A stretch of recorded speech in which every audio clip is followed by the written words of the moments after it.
Fala pessoal do canal, como é que vocês estão? Tudo bem? A graça e a paz em nome de Deus, o Pai, seu Filho Jesus, para você e para toda a sua família e para toda a humanidade. Daniel Meirelles aqui para a gente ter a reflexão do dia de hoje. Só lembrando que toda quarta-feira a Igreja de Cristo ela se reúne das 7h30 às 8h30 da noite para ter um bate-papo bíblico. E você está mais que convidado, tanto para o bate-papo, quanto também para culto de adoração a Deus, que é feito todo primeiro dia da semana, a partir das 9 horas da manhã, na rua Barros Monteiro, número 401, no Guanabara, em Campinas. E ontem o bate-papo foi referente a uma parábola que se encontra em Mateus 25, do versículo 1 ao versículo 13. Uma parábola maravilhosa, bastante conhecida, mas também bastante profunda.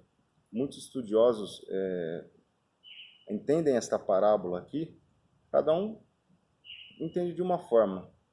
E a gente vai dissecar um pouco ela, e provavelmente serão 2 vídeos aqui para a gente entender um pouquinho o contexto, entender também como a gente consegue colocar em prática esses ensinamentos tão profundos que tem nessa parábola aqui, a parábola das 10 virgens.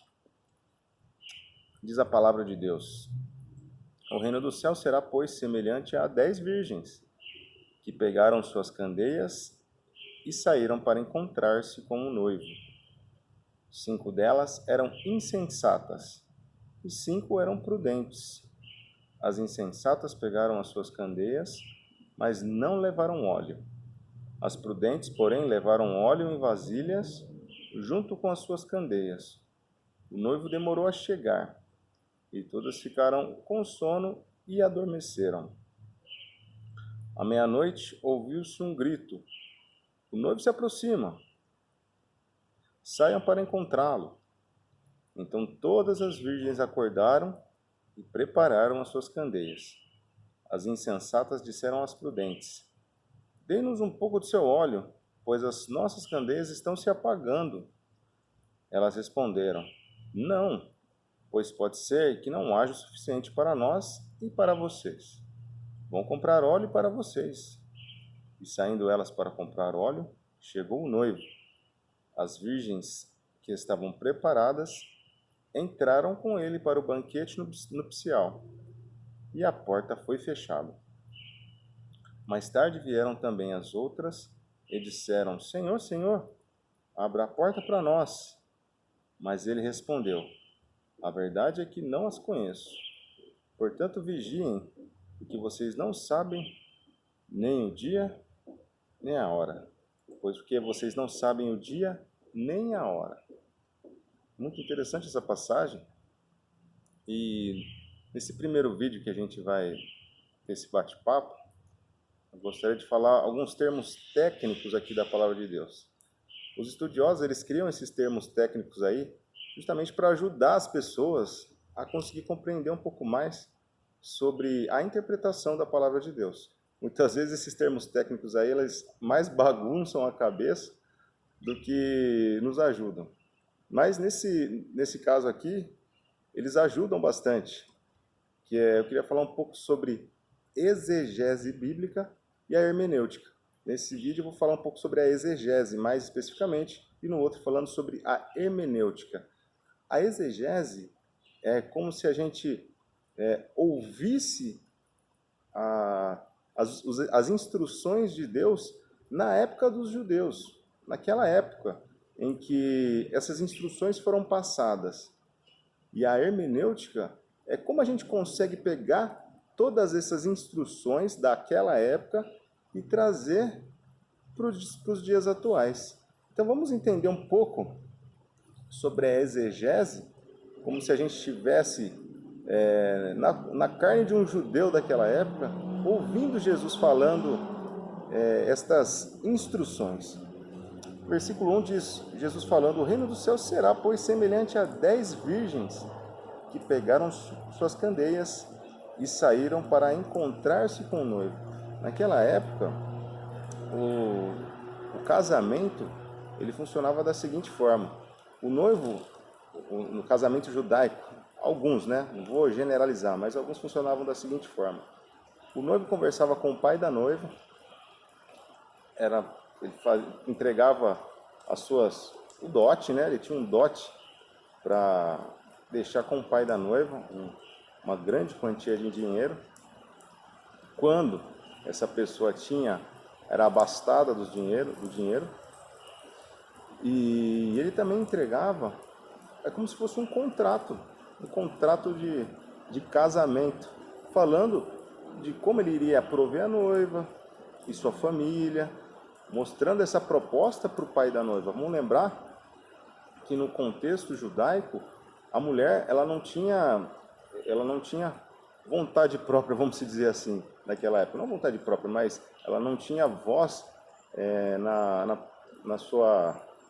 no seu contexto populacional. Quem era o responsável pela mulher era ou o pai ou o seu marido. Se caso o pai não estivesse presente, quem era o responsável? Era o irmão mais velho. E nesse contexto aí, o pai, sendo responsável pela sua filha, ele recebia esse contrato, ele recebia também o dote, e aí eles entregavam o quê? O noivo entregava uma taça de vinho para a noiva, para que a noiva pudesse, se aceitasse os termos, tomasse o vinho aceitando os termos. E se ela não tomasse, ela não aceitaria ser noiva do seu pretendente.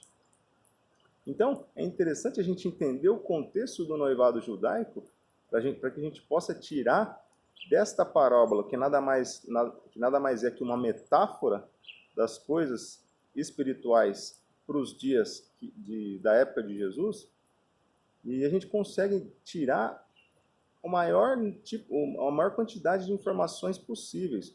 Obviamente que nós devemos fazer essa interpretação sempre de acordo com a palavra de Deus, sem também querer exagerar, colocar coisas que realmente não têm a ver. Mas é interessante a gente pegar as coisas que aconteciam naquela época, para a gente conseguir entender a totalidade do que essa parábola que Jesus escreveu e colocou aqui para nós tem para nos falar. Versículo 2. 5 delas eram insensatas e 5 eram prudentes. No noivado judaico, o que acontecia? Quando a noiva ela aceitava, o novo vinho ela aceitava, eles tinham um período de noivado, geralmente de 1 ou 2 anos, mais ou menos. Colocando de uma forma geral aqui. E nisso, tanto o noivo quanto a noiva eles se preparavam para o momento do casamento. E quando estavam mais ou menos chegando nessa época aí, a noiva já preparava os seus utensílios para quando o noivo chegasse, ela já levava tudo e já ia morar com o noivo. O noivo, por sua vez, ele com o seu pai ou com o seu com o seu irmão, ele preparava o quê? Um local nupcial para que ele pudesse se encontrar com a noiva nas suas núpcias. E enquanto isso, ficavam nessa situação de aguardando, esperando. Quando o noivo aparecia, ele apareceu com uma comitiva, que eram os sectas, tanto o noivo quanto a noiva também. A noiva, ela geralmente vinha junto com 10 virgens. Por isso que está nessa parábola aqui, Jesus ele coloca as 10 virgens, sendo 5 insensatas e 5 prudentes. E aqui, mais uma vez, demonstra o quê? Que quando o noivo estava chegando para pegar sua noiva, para levar para as núpcias, ele tocava o quê? Uma trombeta, avisando a noiva que ele estava chegando, e as virgens tinham que sair dos seus aposentos com uma candeia na mão, com óleo, obviamente, com uma candeia acesa, porque geralmente ele ia à noite para pegar a sua noiva, e elas faziam o quê? O caminho para mostrar para o noivo onde a noiva estava. Vamos lembrar também que a noite não é como a noite de hoje em dia, que tem poste, que tem iluminação. Geralmente a iluminação era precária, então o noivo precisava saber exatamente onde a noiva se encontrava. Então, olha só o contexto dessa parábola. A gente vê que as 5 noivas, 5 virgens, melhor dizendo, 5 virgens, elas deixaram de fazer a sua função, de mostrar para o noivo onde a noiva estava. E aí foram imprudentes. Falando mais um pouco sobre história, depois que o noivo encontrava a sua noiva, ele tinha o quê? Um período de núpcias naquele local que ele preparou. Geralmente ficava 7 dias de núpcias. Nesses 7 dias que ele ficava trancafiado com a noiva, havia festa, né, dos convidados. E depois desses 7 dias, os noivos agora casados, eles saíam, tá, para continuar mais 7 dias de festas. Olha só que interessante o contexto. Se a gente entendendo esse contexto, para a gente pegar o máximo de informação dessa parábola, como um estudo exegético. Versículo 3. As insensatas pegaram as suas candeias, mas não levaram óleo. Olha só. Isso mostra que elas não tinham muito interesse nem no noivo nem na noiva. Então elas eram imprudentes, insensatas. E algumas versões falam que eram loucas. As prudentes, porém, levaram óleo. As prudentes, porém, levaram óleo em vasilhas junto com as suas candeias. Então, as virgens prudentes, elas eram, como o próprio nome já diz, eram pessoas prudentes, eram pessoas zelosas com o noivo e com a noiva. Então, eles consideravam realmente estar naquele momento feliz, sendo feliz tanto pelo noivo quanto pela noiva. É como se fosse padrinhos de casamento. Imagina só você num casamento, sendo um padrinho, chegando atrasado. Olha só que coisa ruim. Agora, um padrinho que é zeloso, ele vai chegar antes, ele vai se preparar antes. Então, é mais ou menos no contexto assim. Versículo 5. O noivo demorou a chegar e todas ficaram com sono e adormeceram. Então, elas ficaram cansadas, achavam assim, o noivo está demorando muito, então eu vou dormir um pouquinho. Porém, as candeias ainda estavam acesas. À meia-noite ouviu-se um grito, o noivo se aproxima, saiam para encontrá-lo. Então todas as virgens acordaram, prepararam as suas candeias, pegaram as suas candeias e o óleo. E as insensatas disseram às prudentes, dê-nos um pouco do seu óleo, pois as nossas candeias estão se apagando. Elas responderam, não, pois pode ser que não haja o suficiente para nós e para vocês. Vão comprar óleo, olha aqui, vão comprar óleo. Vai, corre, faz isso. De repente vocês conseguem alguma coisa. Versículo 10, e saindo elas para comprar óleo, chegou o noivo.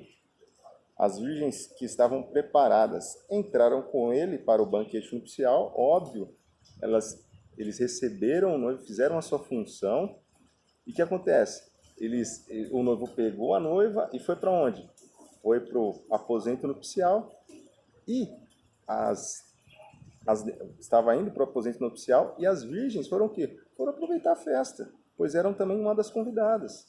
E aí eles estavam nesse caminho aí, nesse ínterim. Aí, olha só, e a porta foi fechada. Eles estavam indo para o banquete nupcial e a porta foi fechada. Mais tarde vieram também as outras e disseram, Senhor, Senhor, abre a porta para nós. Mas ele respondeu, a verdade é que não as conheço. Então, mostra o quê? Que naquele momento, ele não as conhecia. Por quê? Porque as virgens, aquelas virgens insensatas, as loucas, elas não realizaram o quê? A função delas, que era o quê? Mostrar para o noivo onde a noiva estava. Então ele falou, nem te conheço, por que você quer ir para participar da minha festa? Você não está nem aí para mim? Nem te conheço. E aqui vou colocar a cereja do bolo. Eu não, a palavra de Deus. Portanto, vigiem, porque vocês não sabem nem o dia e nem a hora. Isso mostra que nós devemos ser vigilantes na palavra de Deus. Tamo junto aí, depois a gente faz mais um outro vídeo. Valeu, se você gostou desse vídeo, compartilhe com a sua vida. Estamos juntos.